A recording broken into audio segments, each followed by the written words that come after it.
पता चलता रहता है और वक्त को इतिहास से मुक्ति नहीं मिलती, क्योंकि वो हमेशा दर्ज करता रहता है। जो घटता है वो लिखता रहता है।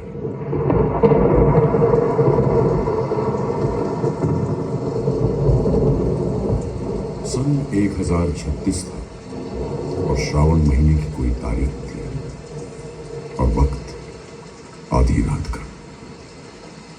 बरसात की रात में रह रहकर बिजली चमक जाती थी।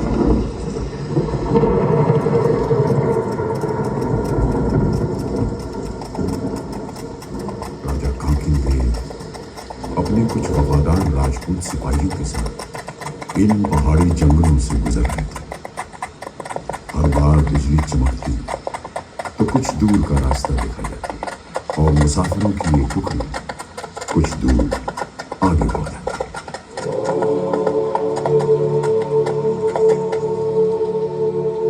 सामने एक साधु की कुटिया है अंदाता। पीछे एक पुराना खंडर भी है किसी मंदिर का। रात यहीं रुक जावे हैं, सवेरे ढूंढार चालेंगे। अमावस की रात में राह भी तो दिखाई को नहीं देवे। ठीक है, आज की रात यहीं गुजारेंगे।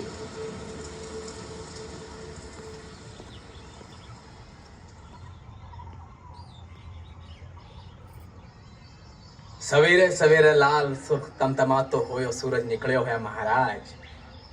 सूर्य को मुख बहुत लाल है आज, कुछ ज्यादा ही तेज में लगे है।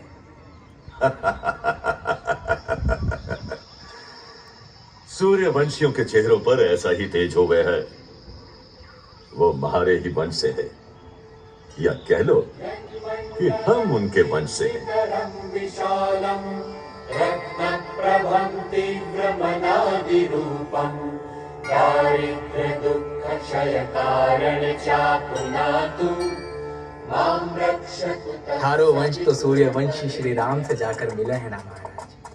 हाँ, श्री राम के पुत्र कुश के परिवार से कुछ लोग अयोध्या छोड़ सोन नदी के किनारे जाकर बस गए थे और वहीं रोहतास किले की नींव राखी थी। होले होले कुछ सदियां के बाद वो ग्वालियर के पास नरवर में आ बसिया। वो सब सूर्यवंशी ही थे और अब कछवाहा परिवार कहलाते हैं। आमेर और जयपुर के बसने से पहले ये इलाका ढूंढाड़ कहलाया जाता था, जिसे सन 966 में दूल्हे राय ने बसाया था। उन्होंने रामगढ़ में जमवाय माता का मंदिर बनवाया और जमवाय माता कछवाहों की कुल देवी बनी। राजा कांकिल दूल्हे राय के बहादुर बेटे थे। स्वरूप सिंह जी, हम दौसा छोड़ के अपनी राजधानी यहीं बनावांगे, इसी पहाड़ी पर। बहुत लुभावनी जगह है और सुरक्षित भी। आपने सुना है सुड़ती हुई चील ने क्या कहा? स्वागत है, स्वागत है। ये जगह चील का टीला ही कहलावे है और ये इलाका मीणा परिवार के राव भट्टू के राज में पड़े है। पड़े है नहीं स्वरूप जी, पड़े था।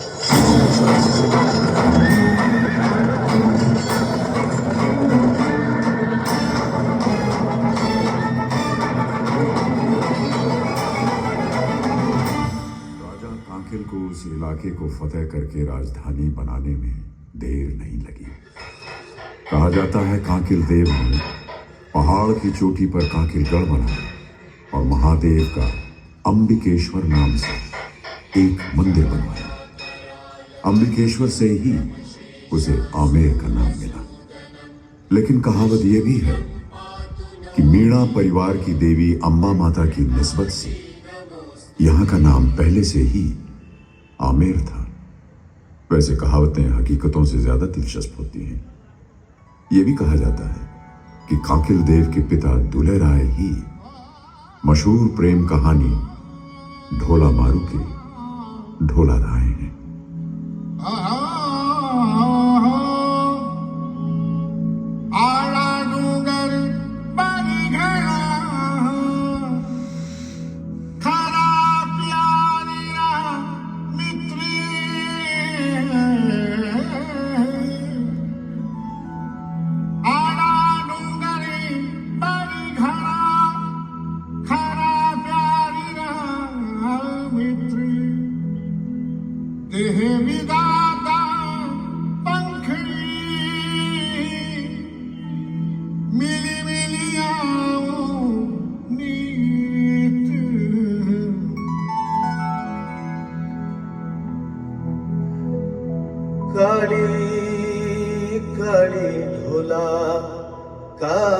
काजली यारी एक सा काली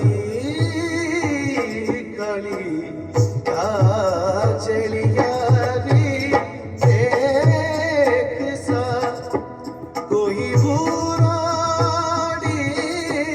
बुरझा पर चमके बिजली कोई बुराड़ी बुरझा पर चमके बिजली जुग जीवो है मुमल हले तोल चालू मरुजी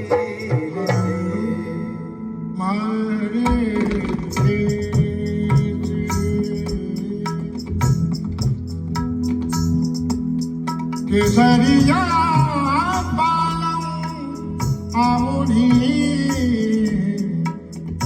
घरु भारे पधारो हरे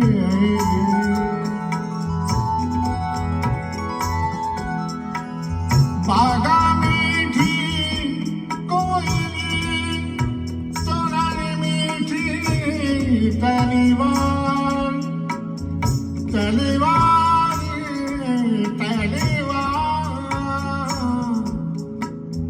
सेजा मीठी कामनी तो चौपड़ी मीठी शायरी सेजा मीठी राजधानी बनते ही उन्होंने किले की दीवारें खड़ी करनी शुरू कर दी। वो इस किले की शुरुआत थी और उसके बाद अगले 700 साल तक आमेर कछवाहा खानदान की राजधानी रहा। ये दीवारें पहले नीची थी जब तीरों का इस्तेमाल हुआ करता था और फिर बाद में बंदूकों के इस्तेमाल के साथ साथ इन दीवारों के कद भी ऊंचे हो गए।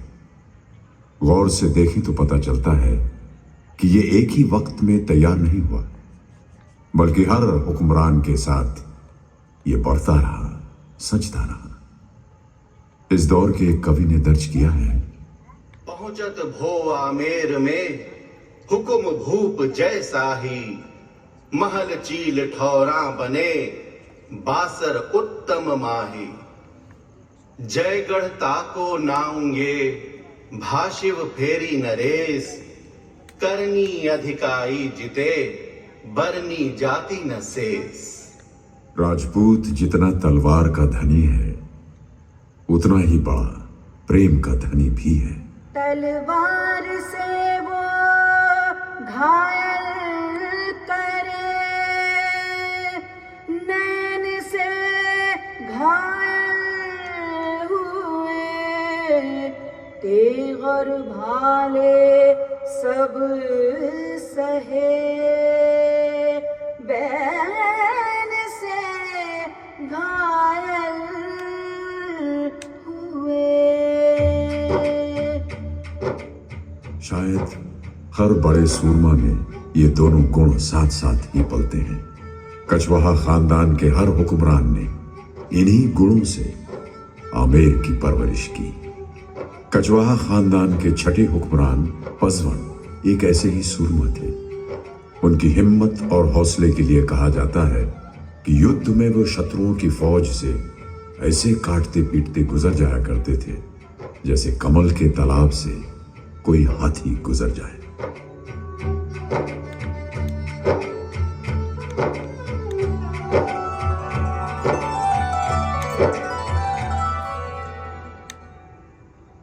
हिंदुस्तान की बेशुमार दौलत और दरिया दिली की शोहरत दूर दूर तक पहुंच गई थी, इसलिए लूट मार के लिए हमलावर बार बार यहां आने लगे। हिंदुस्तान के इतिहास में ये एक नई शुरुआत थी। फारसी, यवन, शक, हून, तुर्क, मंगोल, अफगान कितने हिंदुस्तान को फतेह करने आए और लूटपाट आगजनी करके चले गए। एक के बाद एक खिलजी, तुगलक और लोदी आए। उनकी बादशाहतें बनी और उजड़ गईं। लेकिन न तो जमीन यहां से हिली और न ही हिंदुस्तान फतेह हुआ, बल्कि हिंदुस्तान की तहजीब, सभ्यता और जमीन ने उन्हें फतेह कर लिया और यहीं रख लिया। उनकी आइंदा पुश्तें यहीं दफनाई गईं। 16वीं शताब्दी में जब मुगल आए तो इतिहास ने एक बार फिर करवट ली, जो हिंदुस्तान की तवारीख में युगांतकारी साबित होने वाली थी। 1526 में पानीपत में बाबर ने इब्राहिम लोदी को शिकस्त दी। इस लड़ाई में तोपों और बारूद का इस्तेमाल हुआ। हाथी बेकाबू हो गए और लोदी की सेना में भगदड़ मच गई। पानीपत की लड़ाई के बाद मुगल कंधों पर चढ़े आ रहे थे। दाईं तरफ से पीछे मुड़ के देखें तो उनकी तोपें दिखाई भी देंगी और सुनाई भी देंगी। बाबर के हौसले बुलंद थे। उधर मेवाड़ के राणा सांगा और आमेर के राजा पृथ्वीराज सहित कई राजपूत राजाओं को भारी संकट की आहट सुनाई दे रही थी। 17 मार्च 1527 में राजपूत और मुगल फौजें खानवा के मैदान जंग में आमने सामने हुई। राजपूतों की विशाल सेना को देखकर और उनकी वीरता के बारे में सुनकर बाबर चिंता में पड़ गए, लेकिन उनकी सूझबूझ और अंतिम युद्ध की ललकार से उनकी सेना का मनोबल बढ़ा। फतेह बाबर की हुई और मुगलिया बादशाहत की नींव पड़ी। आमेर के राजा पृथ्वीराज बहुत धार्मिक ख्यालों के थे। उनकी एक शादी बीकानेर के राजा लूणकरण की बेटी बालाबाई से हुई, जिन्हें राजस्थान के इतिहास में मीरा के बराबर का दर्जा दिया जाता है। बालाबाई और पृथ्वीराज दोनों श्री कृष्णदास पायहरि के शिष्य बने। श्री कृष्णदास रामानंदी संप्रदाय के प्रमुख और आमेर राजघराने के गुरु बने और आज तक हर शुभ काम में इनको याद किया जाता है। इतिहास में सदियां पांव तले से खिसकती धूप की तरह निकल जाती हैं। 16वीं और 17वीं सदी में मुगल हिंदुस्तान में अपनी सत्ता जमा चुके थे। हिंदुस्तान एक भक्ति भाव से गुजर रहा था। कृष्ण भक्त रहीम और रसखान ब्रज भाषा में दोहों की रचना कर रहे थे। ऊपर पंजाब में नानक की आवाज सुनाई दे रही थी। गगन में थाने रवचंद दीपक बने, तार कमंडल जनक मोती, धूप माल आन लो पवन चमरो करे, सकल बन राए फुलंत ज्योति, कैसी आरती कैसी आरती हुई पवखंडना तेरी आरती, अनहता सबद वाजंत तेरी, कैसी आरती हुई पवखंडना तेरी आरती।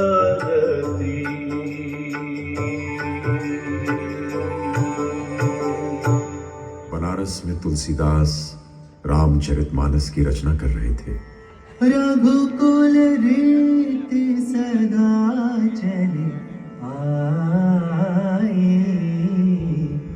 प्राण जाए पर वचन न जाए। राजस्थान में रविदास और मीरा का एक तारा गूंज रहा था।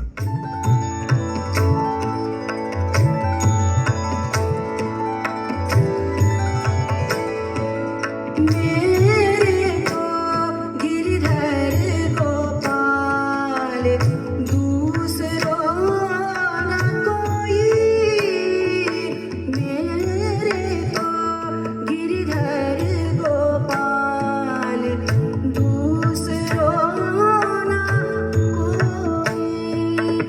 जाके सिर मोर मुकुट मेरो पति सोई मेरे को गिरधर गोपाल दूसरो न कोई मेरे को गिरधर गोपाल दूसरो न कोई।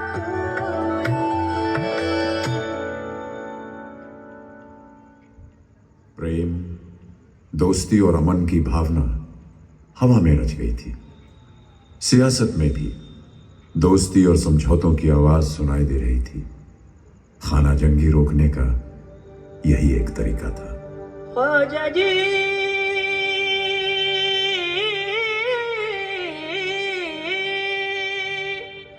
ख्वाजा जाऊं मैं तो पेवारी रे मोरी ऐसी चुनर रंग डारी ख्वाजा मोरी ऐसी चुनर रंग आहे रंग डारी मोरी ऐसी चुनर रंग ओ मैं जाऊं बारी ऐसी चुनर रंग डारी ख्वाजा जाऊं मैं तो पेवारी। अकबर बादशाह जब सूफी संत ख्वाजा मोइनुद्दीन चिश्ती की दरगाह पर सजदा करने अजमेर जा रहे थे तो सांगानेर में राजा भारमल के एहसानमंद मजनू खां जगदाई ने राजा भारमल को अकबर के दरबार में पेश किया। जहां पना ये आमेर के राजा भारमल हैं, राजपूतों में कछवाहा कौम के मुखिया सरदार, तहजीब याफ्ता, नेक, बहादुर, अदब परस्त इंसान हैं। इनकी दिली ख्वाहिश है कि ये आपके जेरे साए में रहें। बहुत खूब। बादशाह बाबर ने फरमाया था कि हिंदुस्तान पर हुकूमत करने के लिए निहायत जरूरी है कि यहां की हर कौम की तहजीब, उसका मजहब, उसकी रिवायत, इन सब को इज्जत की नजर से देखते हुए बगैर किसी छेड़छाड़ किए उन्हें महफूज रखा जाए। हर आवाम की ख्वाहिश, उसकी उम्मीद को पूरा किया जाए। हम भी यही चाहते हैं।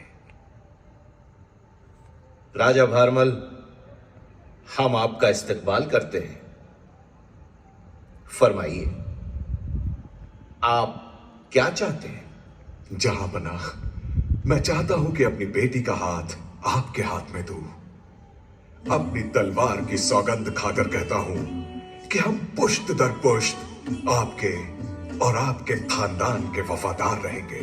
हमें आपकी वफादारी पर पूरा यकीन है और ये रिश्ता बाइज्जत मंजूर करके हमें बेहद खुशी होगी। आपकी बेटी हिंदुस्तान की मलिका आजम होंगी और उनका खिताब मरियम उज़ ज़मानी होगा। 6 फरवरी 1562 सांभर में भारमल की बेटी हरकाबाई की शादी हिंदू रस्म के अनुसार बादशाह अकबर के साथ हुई। सांभर राजस्थानी गीत और घूमर नाच से गूंज उठा। तुम्हारी घुमरी चीनत घड़ी माँ मारी घुमरी चीनत घड़ी माँ घूमर रमवा भेजा श्याम ओ रजनी घूमर रमवा भेजा श्याम ओ माने रमजानी काजल की लागे रे माँ ओ माने रमजानी काजल की लागे रे माँ घूमर रमवा भेजा श्याम ओ रजनी घूमर रमवा भेजा श्याम। बाबर ने जिस गंगा जमनी तहजीब का जिक्र अपनी वसीयत में किया था, बादशाह अकबर ने उसे बखूबी अंजाम दिया। कछवाहा हुक्मरानों और मुगलों का यह पहला समझौता था जो एक ऐतिहासिक मोड़ साबित हुआ। उसी रिश्ते से वो राजपूत मुगल पैदा हुआ जो आगे चलकर मुगल सल्तनत का वली अहद बना और इतिहास में जहांगीर कहलाया। अकबर के महलों में ईद के अलावा जन्माष्टमी, दिवाली, दशहरा और होली के त्योहार भी मनाए जाते हैं। सागर है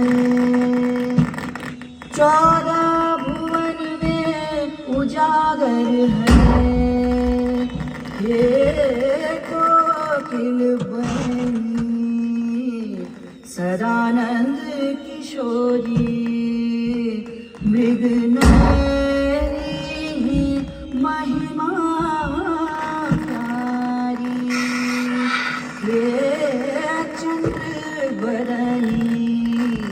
सदानंद किशोरी अब तो दरस दिखा जा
अकबर के दौर में धर्म और तहजीब का बहुत बड़ा संगम हुआ।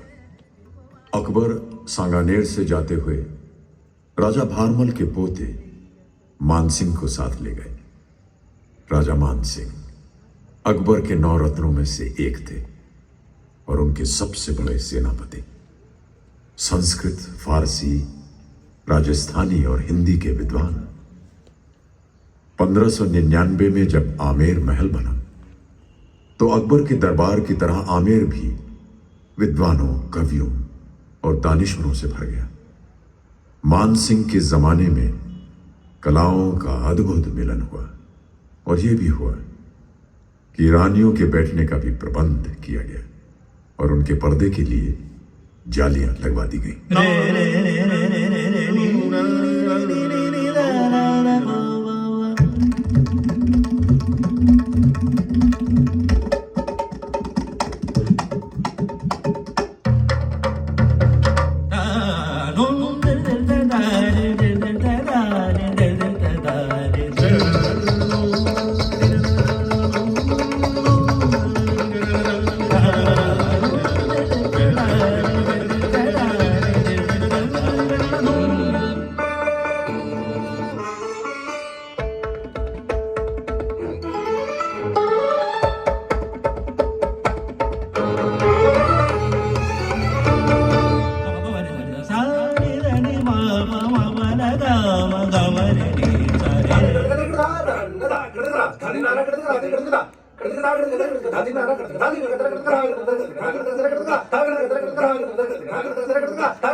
अकबर चाहते थे कि जैसे और राजाओं ने उनकी मातहती को कबूल किया वैसे मेवाड़ के राणा प्रताप भी करें, मगर प्रताप स्वाभिमानी थे।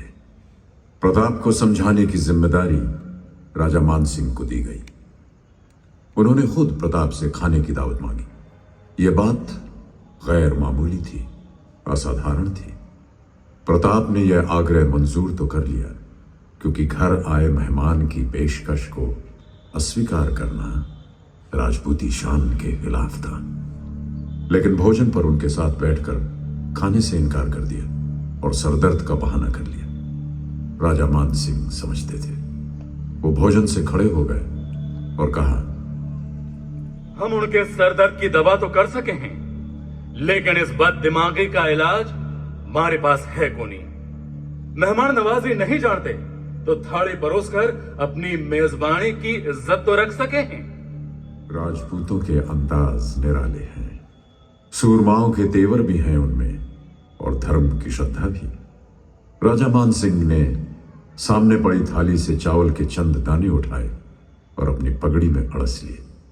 रुखसत लेते हुए कहा, हम सामने पड़े अन्न को अछूता छोड़ अन्य देवता का तिरस्कार नहीं कर सकते, लेकिन इसे अपने अधरों से छू भी नहीं सकते। इसलिए अन्न के इन दानों को अपनी दस्तार में रखकर ले जा रहे हैं। मगर एक राजपूत की यह अधर्मी हम भूलेंगे नहीं। हम एक तरफ रिश्ते से बंधे हुए हैं तो दूसरी तरफ फर्ज से। हम तो यही चाहते थे कि बगैर खून खराबे के बात बढ़ जावे, लेकिन थारा ये आज का सलूक हमें हरगिज कबूल नहीं है। इसकी कीमत थाने चुकानी पड़ेगी राणा, और थाने खुद आकर हमसे भेंट करनी पड़ेगी। महाराणा प्रताप का जवाब बहुत स्पष्ट था। भेंट तो जरूर होगी मानसिंह, मगर रणभूमि में। अकबर की शान, प्रताप की आन, मान सिंह का फर्ज। नतीजा हल्दी घाटी की लड़ाई। मुगल फौज का सेनापति मान सिंह और मेवाड़ के सेनापति हकीम खां सूर, दोनों फौजें सन 1576 में हल्दी घाटी के मैदान में आमने सामने हुई और भीषण युद्ध हुआ। किस्मतें बदलती रहीं, कभी इस हो तो कभी उस हो। आखिर एक वक्त आया जब वफादार घायल चेतक घोड़ा 3 टांगों से दौड़ता हुआ जख्मी प्रताप को कहीं दूर महफूज जगह ले गया। हल्दी घाटी की लड़ाई में प्रताप हार कर भी जीते। अकबर जो चाहते थे वो हो न सका। हल्दी घाटी की लड़ाई के बाद राजा मान सिंह की जिम्मेदारियां और बढ़ गईं। जहां जहां बगावत के सुर उभरे, वहां वहां बादशाह अकबर ने इन्हें मुकर्रर किया। यूसुफ चगताई और तमाम कबीलों ने बादशाह अकबर के खिलाफ बगावत का ऐलान कर दिया। मान सिंह ने उन्हें शिकस्त दी और मुगलिया सल्तनत की हुकूमत कायम रखी। जब मान सिंह की कछवाहा फौज काबुल कंधार कूच कर रही थी तो सिंधु नदी उफान पर थी और इंतहा की सर्दी। कुछ लोगों के दिल में और खासकर राजा भारमल के बेटे राजा भगवंत दास के मन में ये अटक पैदा हुआ कि नदी पार करके गैर मुल्क में जाने से धर्म भ्रष्ट हो जाएगा। ये बात बादशाह अकबर को मालूम हुई तो उन्होंने एक दोहा लिखकर भगवंत दास के पास भेजा। समय भूमि को पान की, या मैं अटक कहा, जाके मन में अटक है, सोई अटक रहा। मन की अटक निकल गई। सिपाहियों ने अपने घोड़े नदी के उफान में डाल दिए।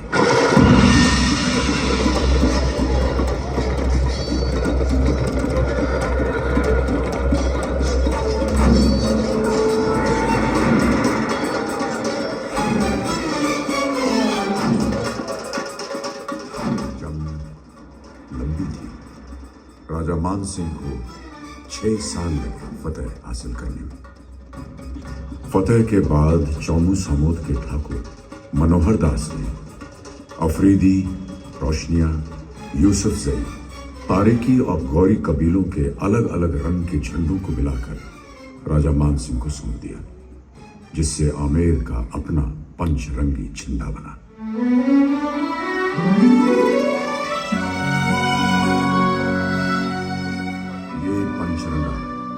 आजाद हिंदुस्तान का तिरंगा आने तक उसी शान से लहराता रहा। राजा मानसिंह जब बंगाल की मुहिम पर गए तो वहां से शिला देवी को आमेर महल में लाकर स्थापित किया। शिला देवी के लिए राज परिवार की मान्यता हमेशा से रही और आज भी आम हिंदुस्तानी बड़ी श्रद्धा से यहां मंदिर में आता है।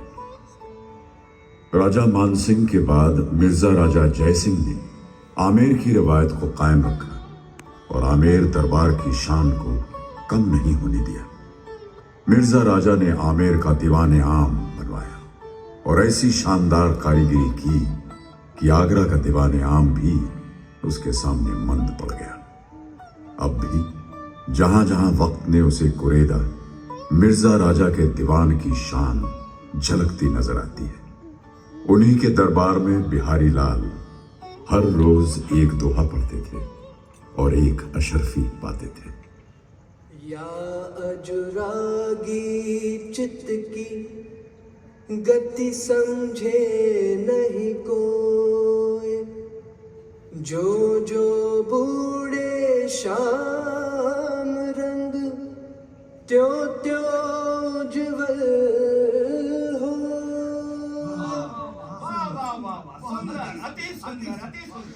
नहीं पराग नहीं मधुर मधु, नहीं विकास इह काल, अली कली ही सौ बंध्यो, आगे कौन हवा।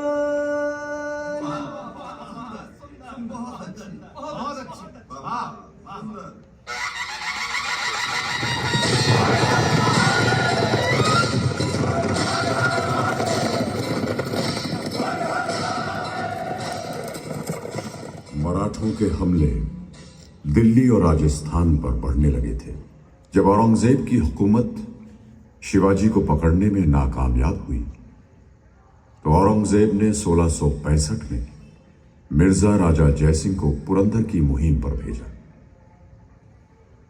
मिर्जा राजा जयसिंह ने शिवाजी को चारों ओर से घेर लिया और सुलह करने पर मजबूर किया। शिवाजी और मुगल हुकूमत के बीच किलों का बंटवारा हुआ और यह तय हुआ कि शिवाजी औरंगजेब के दरबार में हाजिर होंगे। मिर्जा राजा जयसिंह ने शिवाजी को अपना वचन दिया कि किसी भी किस्म की परेशानी या खतरा उन्हें नहीं होने दिया जाएगा और औरंगजेब से अर्ज किया कि इस वचन को शाही फरमान में शाही मोहर के जरिए मंजूर किया जाए। शिवाजी औरंगजेब के दरबार में हाजिर हुए और उन्हें सिर्फ 5000 की मनसब दी गई। उन्हें यह नाकाबिले बर्दाश्त था। भरे दरबार में उन्होंने मिर्जा राजा के बेटे राम सिंह से कहा, तुम्हारे पिताजी ने वचन दिया था कि दरबार में मुझे इज्जत दी जाएगी। क्या यही इज्जत है? मेरे बेटे को, मेरे नौकर नेता को 5000 की मनसब और मुझे भी वही 5000 की मनसब, और जसवंत सिंह के नीचे मुझे खड़ा किया गया जिसे मैं कई बार लड़ाई में हरा चुका हूं। शिवाजी की आंखों में अंगारे फूट रहे थे। औरंगजेब ने राम सिंह से पूछा, राम सिंह, शिवाजी को क्या तकलीफ है? जहां पना कोई खास बात नहीं। ये जंगल के शेर हैं और मुगल दरबार की तहजीब से वाकिफ नहीं है। ओह, तो इन्हें साथ ले जाओ और इनकी देखभाल करो। शिवाजी को बहुत समझाया मगर वो जिद पर अड़े रहे। कई दरबारियों ने उनके खिलाफ बादशाह को शिकायत की और यह तय हुआ कि शिवाजी की हत्या कर दी जाए। कुंवर राम सिंह को जब यह मालूम हुआ तो उन्होंने अपने पिता के वचन और राजपूती शान को निभाते हुए शिवाजी को आगरा से भाग जाने में मदद की। शिवाजी दौसा के रास्ते चंबल को पार कर एक साधु के भेष में जंगल दर जंगल फिरते हुए 12 सितंबर 1666 को रायगढ़ के किले में पहुंचे। उनकी मां जीजाबाई ने उनके छत्रपति होने का ऐलान किया। उनका राज तिलक हुआ और रायगढ़ का किला जाग उठा। औरंगजेब मिर्जा राजा जयसिंह से शिवाजी के कैद खाने से फरार होने की वजह से नाखुश थे, लेकिन आमेर के साथ ताल्लुकात अच्छे रखना उनके लिए जरूरी था। इसीलिए जब सन 1700 में मिर्जा राजा जयसिंह के पोते जयसिंह द्वितीय 12 साल की उम्र में गद्दी पर बैठे तो औरंगजेब ने 1500 जात, 1000 सवार की मनसब और राजा का खिताब अता फरमाया। जयसिंह ने सकरलाना और खुलना की मुहिम पर मुगलिया फौज के साथ बहादुरी दिखाई। जब औरंगजेब को यह मालूम हुआ तो खुश होकर जयसिंह के दोनों हाथ पकड़ लिए और कहा, अब तू मेरी गिरफ्त में है, बता तू क्या कर सकता है? जहां पना मैं तो सब कुछ कर सकता हूं। शादी के समय जब मर्द औरत का एक हाथ पकड़ता है तो उसको बहुत कुछ इख्तियारात देता है। हुजूर ने तो मेरे दोनों हाथ पकड़ लिए। मैं सोचता हूं कि मुझे तमाम इख्तियारात मिल गए, इससे बढ़कर और क्या हो सकता है। सुभान अल्लाह, हम तुम्हारी हाजिर जवाबी से बहुत खुश हुए। तुम वाकई में औरों से सवा हो। राजस्थान के रेगिस्तान भी बड़े खूबसूरत हैं। मुसाफिरों के पांव जितने भी निशान उन पर छोड़ जाएं, हवा के झोंके उन्हें पूंछ के रेत के टीलों से ऐसे साफ कर देते हैं जैसे वहां से कोई गुजरा ही नहीं। जैसे मरुस्थल करवट लेता है, इतिहास भी करवट ले रहा था। मुगलों का जोर कम पड़ रहा था और मराठों का बढ़ने लगा। इसीलिए जब सवाई जयसिंह द्वितीय ने आमेर की हुकूमत संभाली तो उन्होंने राजधानी आमेर के अलावा एक और महफूज जगह पर बदलने का इरादा कर लिया। 18 नवंबर 1727 को एक नए शहर की नींव डाली गई, जयपुर, और अपनी राजधानी आमेर से बदल ली।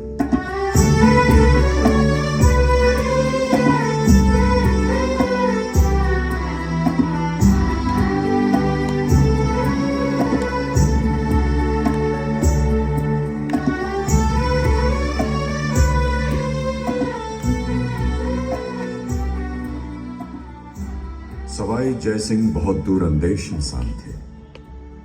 जयपुर हिंदुस्तान का पहला प्लान्ड शहर है जो एक खास खाके के अनुसार बना है।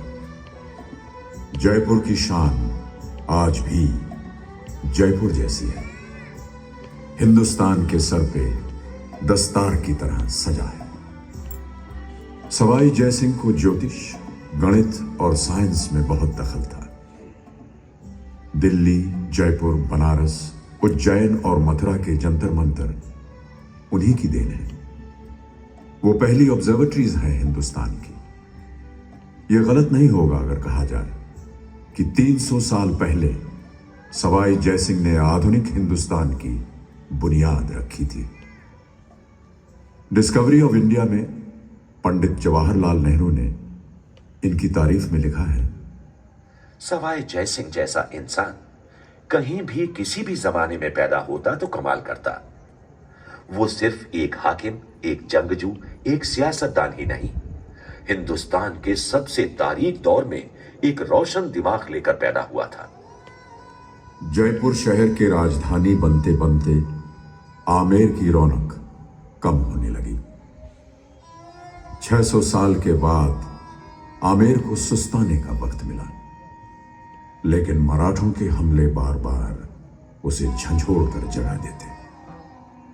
इस बार सवाई जयसिंह को एक किले की जरूरत महसूस हुई जहां वे राजस्थान के खजानों को महफूज रख सकें। लूट खसूट के लिए बाहर से आए हमलावर ही नहीं, इस देश के अपने भी लोग थे। सन 1734 में सवाई जयसिंह ने नाहरगढ़ किले की तामीर शुरू की। यह किला आमेर के इतना नजदीक है कि लगता है सवाई जयसिंह ने अंगड़ाई ली और एक हाथ पहाड़ के उस कोने पर रख दिया। जयपुर के बालिग होने के साथ साथ आमेर की हैसियत घर के बड़े बुजुर्ग जैसी हो गई। एकांत में गुजरने लगा और अतीत से संभाल कर रखने के लिए बहुत कुछ था जिससे पुरानी यादें जुड़ी हुई थी।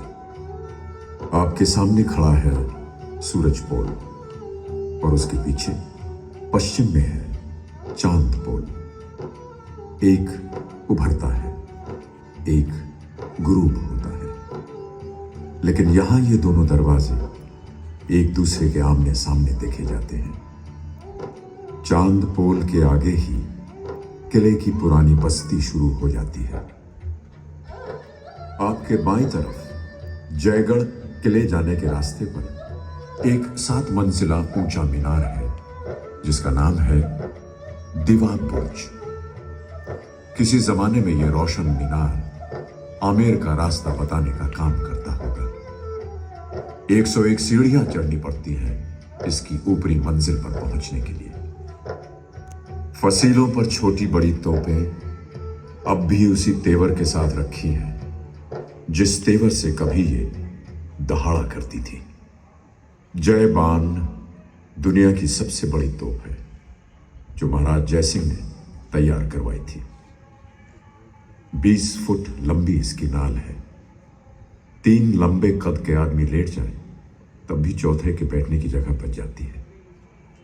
रुख बदलने के लिए इसे पहियों पर मोड़ा जाता था और हर पहिए का व्यास 9 फुट का है, यानी 1.5 आदम कद। एक बार चलाने के लिए 100 किलो बारूद भरा जाता था जिसकी मार वहां से चले तो मीलों दूर तक पहुंचे।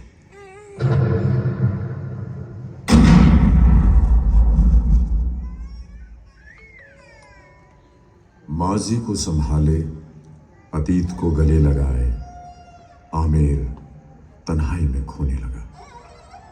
गिरती दीवारों को गारा सीमेंट तो फिर लग जाता था, पर आती जाती बदलती सरकारों ने इसकी तन्हाई पर कोई गौर नहीं किया।